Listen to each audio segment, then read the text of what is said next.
Bismillahirrohmanirrohim. Assalamualaikum warahmatullahi wabarakatuh. Perkenalkan, nama saya Dinda Dewani Karunisa Rahardiani, NIM 19000161158 dari kelas A.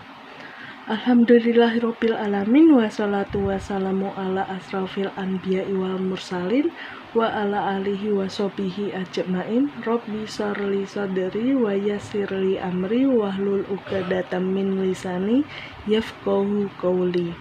Amma ba'du. Alhamdulillah kita semua diberikan sehat sehingga saya bisa membuat video dakwah ini dan teman-teman bisa melihatnya. Gimana kabarnya teman-teman? Sehat kan ya? Masih semangat kan kuliahnya? Semoga masih. Pada kesempatan ini saya ingin menjelaskan sedikit tentang berikhtiar dalam pandemi.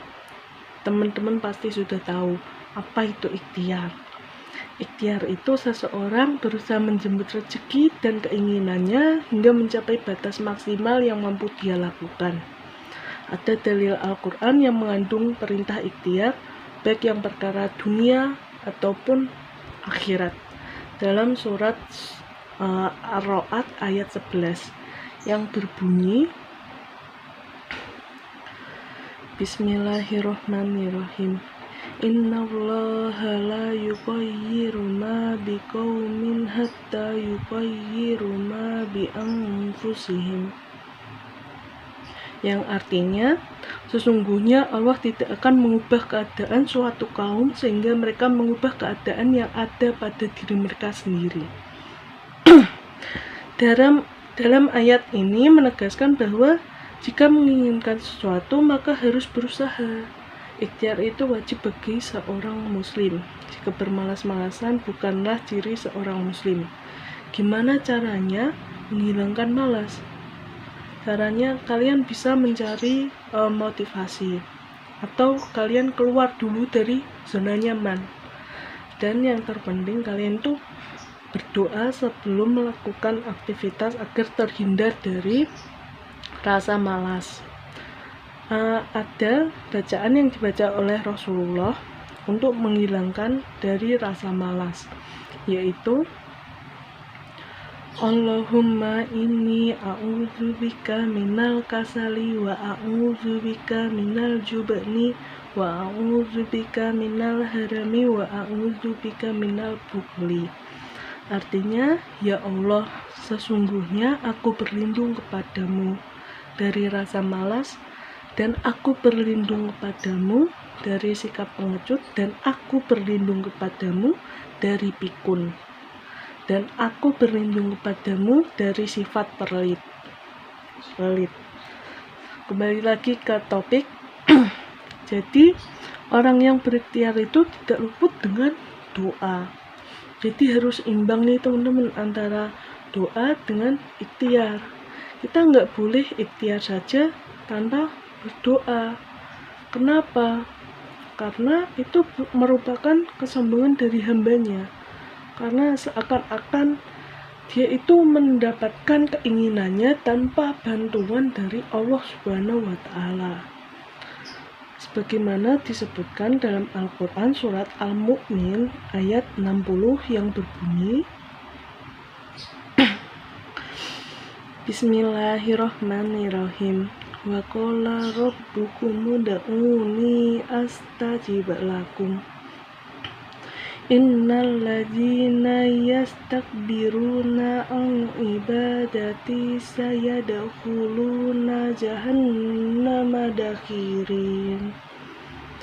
Yang artinya, dan Tuhanmu berfirman, berdoalah kepadaku, niscaya akan kuperkenankan bagimu. Sesungguhnya orang-orang yang menyombongkan diri dari menyembahku akan masuk neraka jahanam dalam keadaan hina dina.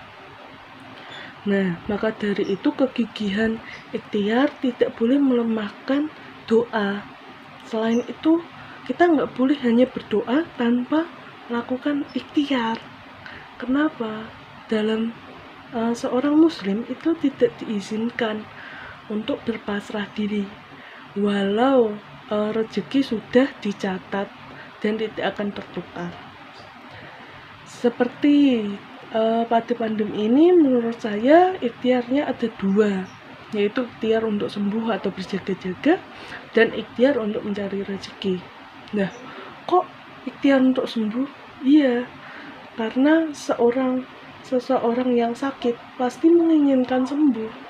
Nah, ikhtiarnya apa? Ikhtiarnya dia minum obat, lalu diimbangi dengan berdoa pada Allah untuk kesembuhan, seperti itu. Selain minum obat apa? Menaati yang diomongi dokter. Nggak boleh makan ini, nggak boleh makan itu, ditaati, jangan dilanggar. Lalu untuk yang sembuh apa ikhtiarnya? Untuk yang sembuh ikhtiarnya yaitu menaati prokes. Itu udah ikhtiar yang wajar ya sekarang. Nah, tapi ada omongan nih, ada suara-suara bahwa kita menaati prokes atau enggak, nanti ujungnya juga mati. Kan itu kan di tangan Allah kayak gitu. Iya, memang semua makhluk hidup itu juga ujungnya mati kayak gitu. Semua memang di tangan Allah. Tapi kita yang seperti saya katakan tadi, bahwa kita makhluk hidup, apalagi kita muslim, kita itu diwajibkan untuk berikhtiar. Kita tidak boleh hanya berpasrah diri kayak gitu. Lalu ikhtiar untuk mencari rezeki itu apa? Ya, masa sekarang PPKM, banyak warung-warung yang berdampak dari PPKM tersebut. Omsetnya turun, lalu kesulitan untuk makan atau apa.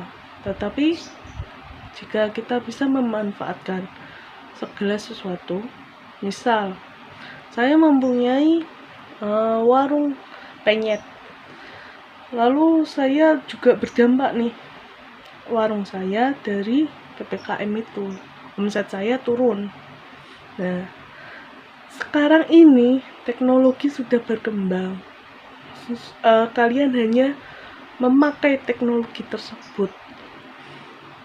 Gimana caranya saya memindahkan warung penyet saya menjadi ke ojek online, jadi online, jadi semua pesanan online. Nah, kalau itu masih kurang, kita cari bisnis pendamping atau bisnis baru yang menguntungkan.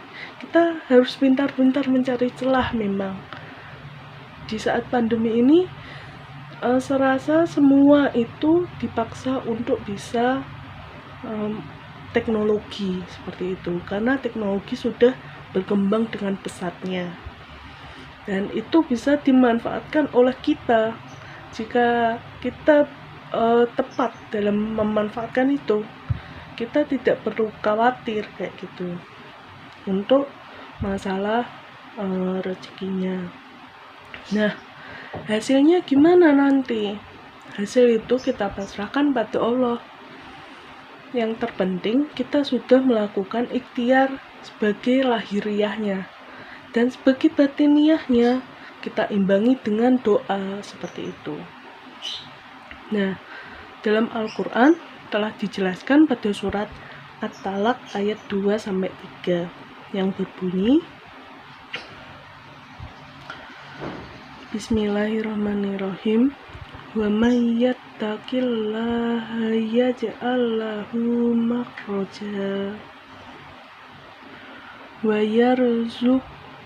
yarzuqhu min haitsu la yahtasib wa may